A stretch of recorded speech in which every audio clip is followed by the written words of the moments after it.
Við erum svo blessuð að hafa fulltrúa ESB á Íslandi hérna með okkur í dag. Við náttúrulega höfum fengið Evrópustyrki þetta verkefni og erum þakklátt fyrir það. Við vil bjóða Lucie Hall Allen velkomna hingað.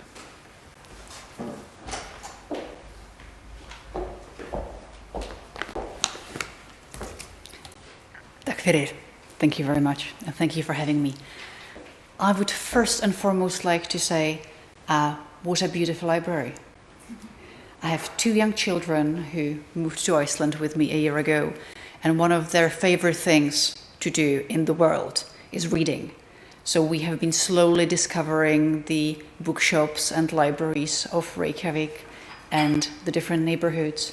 And yours is possibly the most charming that I've seen so far. So thank you for having me here today and helping me discover another layer of something so beautiful in Iceland.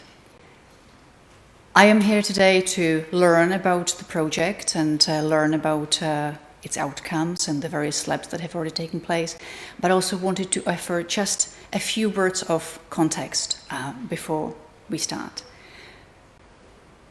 I firmly believe that the EU and Iceland have an incredibly strong relationship. I believe that we have a partnership of values.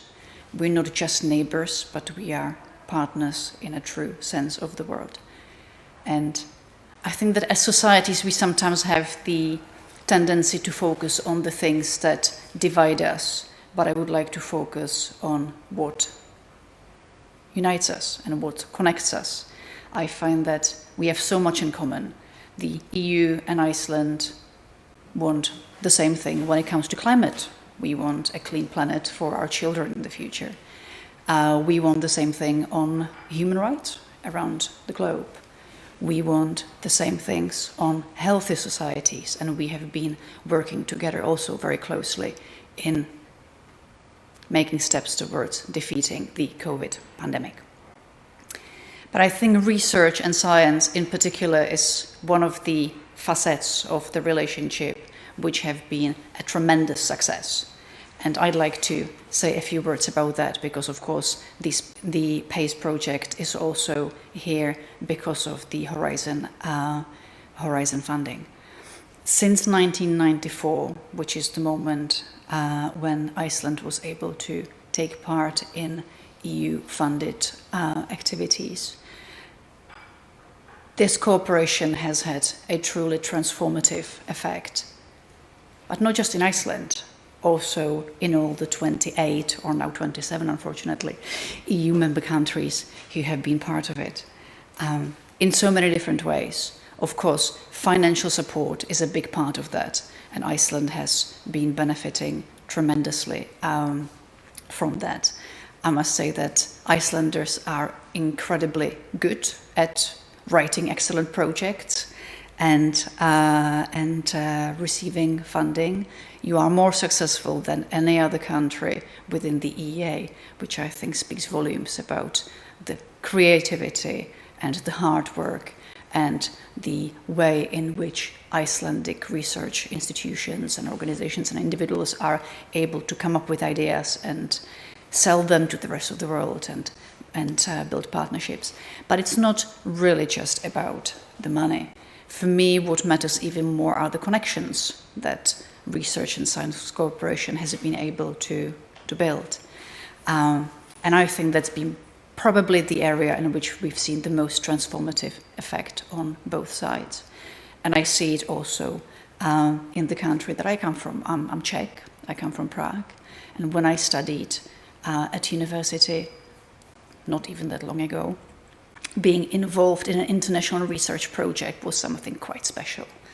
Nowadays, everybody does it, and it's taken for granted, and I think that's a really good thing. So for me, just to go back to the project that we are here to speak about, it has been a very good example of international cooperation, a very good example of research that is highly relevant for societies as well, because I find that sometimes research and innovation and science can be seen as slightly removed from general life of societies. Hopefully, or perhaps this will be one of the unintended effects of COVID. I think that all citizens have become, at least feel that they have become experts in public health and global health. Perhaps at least one of the lasting effects that this will have is a greater interest of the men and the women on the street in science and in how science affects our societies and our daily lives. So one of the issues that the EU Commission has been trying to do very prominently, in particular in the last cycle of EU programs, is to make a very strong link between science, research and societies, and make sure that what research does is address pertinent societal challenges. And I think the reason why we're here today is the project that does precisely that. I would like to see science and research that engages societies more broadly. I would like to see increased access to scientific results. I would like to make sure that there's gender equality. Of course, I shouldn't preach about gender equality in Iceland. You are at the top of the top, but still, it's perhaps not always the case in all countries that we're speaking about. Not just in the research process, but also in the research contents. And to also use projects such as these to promote formal and informal science education to the next generations. So with that, let me just thank you again for having me here today. And I am very curious to hear about the project and perhaps keep on learning about it also after this conference and to have conversations with you over coffee break at some point. Thank you.